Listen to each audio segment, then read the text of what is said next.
নমস্কাৰ বন্ধুসকল, আপোনালোক সকলোকে মোৰ ইউটিউব চেনেলৰ তৃতীয়টো ভিডিঅ'লৈ স্বাগতম জনাইছোঁ। আজি আমি ক্লাছ 9ৰ বৈচিত্ৰ্যময় অসমৰ প্ৰথম দুটা লেচন আলোচনা কৰিম আৰু ইয়াৰ পৰৱৰ্তী ভিডিঅ'ত আমি ইয়াৰ পিছৰ লেচনকেইটা আলোচনা কৰিম। তেন্তে আহক আজি আমি এই ভিডিঅ'টো আৰম্ভ কৰোঁ। ক্লাছ 9ৰ হাফ ইয়াৰলি পৰীক্ষাত বৈচিত্ৰ্যময় অসমৰ এই 7টা লেচন অহা দেখা যায়। আহোমসকল, কাছাৰৰ জনগোষ্ঠীসকল, কাৰ্বিসকল, কোচ ৰাজবংশীসকল, গৰীয়া, মৰীয়া আৰু দেশীয়সকল, গাৰোসকল আৰু চাওতাসকল।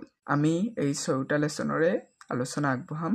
আহক প্ৰথমতে আমি প্ৰথম দুটা লেচন আহোমসকল আৰু কাছাৰৰ জনগোষ্ঠীসকল এই লেচন দুটাৰ আলোচনা কৰোঁ। আহক তেন্তে ভিডিঅ'টো আৰম্ভ কৰোঁ। বৈচিত্ৰ্যময় অসমৰ প্ৰথমটো চেপ্টাৰ হ'ল আহোমসকল। আমি ইয়াৰ কেইটামান ইম্পৰ্টেণ্ট পইণ্টছ বাছি উলিয়াইছোঁ, সেইকেইটা মই পঢ়ি দিছোঁ। আহোমসকল টাই জাতিৰ লোক আছিল। 1228 খ্ৰীষ্টাব্দত চুকাফাই আহোম ৰাজ্য অসমত প্ৰতিষ্ঠা কৰিছিল। শালি ধানৰ খেতি এওঁলোকৰ প্ৰধান জীৱিকা আছিল। এওঁলোকৰ বিবাহৰ দুটা পদ্ধতি হ'ল চকলং আৰু দেওবান। ইয়াৰে আহোমসকল টাই জাতিৰ আছিল। ইয়াৰ পৰা প্ৰশ্ন আহিব পাৰে যে আহোমসকল কি জাতিৰ লোক আছিল। তাৰ পাছত দিয়া আছে 1228 খ্ৰীষ্টাব্দত চুকাফাই আহোম ৰাজ্য অসমত প্ৰতিষ্ঠা কৰিছিল। ইয়াৰ পৰা প্ৰশ্ন আহিব যে আহোমসকলে কেতিয়া আৰু আহোমসকলৰ কোনে অসমত আহোম ৰাজ্য প্ৰতিষ্ঠা কৰিছিল। ইয়াৰ পাছত আহিব পাৰে যে আহোমসকলৰ প্ৰধান জীৱিকা কি। তো ইয়াৰ উত্তৰ হ'ল শালি ধানৰ খেতি এওঁলোকৰ প্ৰধান জীৱিকা। লগতে আহিব পাৰে যে এওঁলোকৰ বিবাহৰ দুটা পদ্ধতিৰ নাম লিখা। তেতিয়া আমি লিখিব লাগিব চকলং আৰু দেওবান। শৰাইঘাটৰ যুদ্ধত আহোমৰ সেনাপতি আছিল লাচিত বৰফুকন আৰু মোগলৰ সেনাপতি আছিল ৰামসিংহ। 1671 চনৰ মাজভাগত যি শৰাইঘাটৰ যুদ্ধ হৈছিল, আহোমৰ সেনাপতি আছিল লাচিত বৰফুকন আৰু মোগলৰ সেনাপতি আছিল ৰামসিংহ। অসমৰ প্ৰথম অভিধান প্ৰণেতা হ'ল টেঙাই মোহন। এইটো প্ৰায় পৰীক্ষাত অহা দেখা যায় যে অসমৰ প্ৰথম অভিধান প্ৰণেতা কোন। তো ইয়াৰ উত্তৰ হ'ল টেঙাই মোহন। এইটো অতি দৰকাৰী প্ৰশ্ন।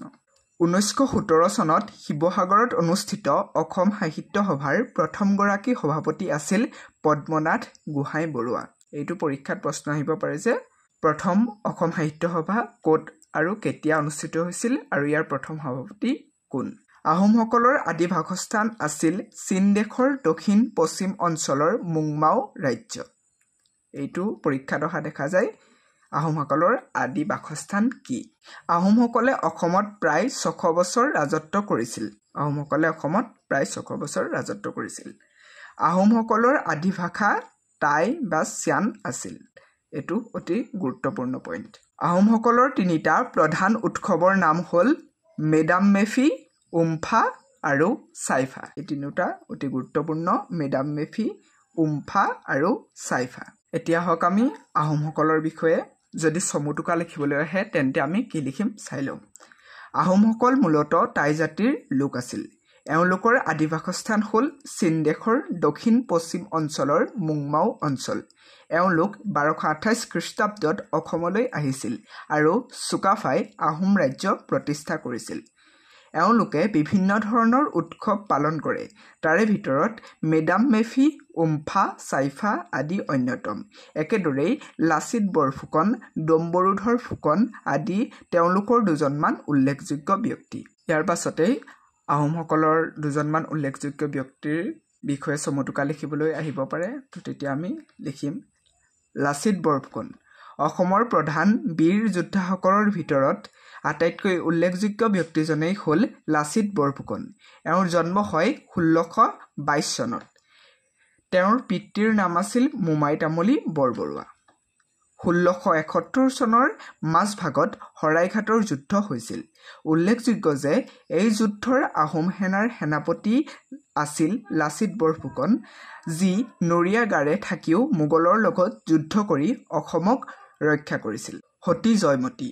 অসমৰ প্ৰধান মহিলাসকলৰ ভিতৰত সতী জয়মতীৰ নাম ল'ব পাৰি। এইগৰাকী মহিলাই নিজৰ স্বামীৰ বাবে নিজৰ জীৱন ত্যাগ কৰিছিল।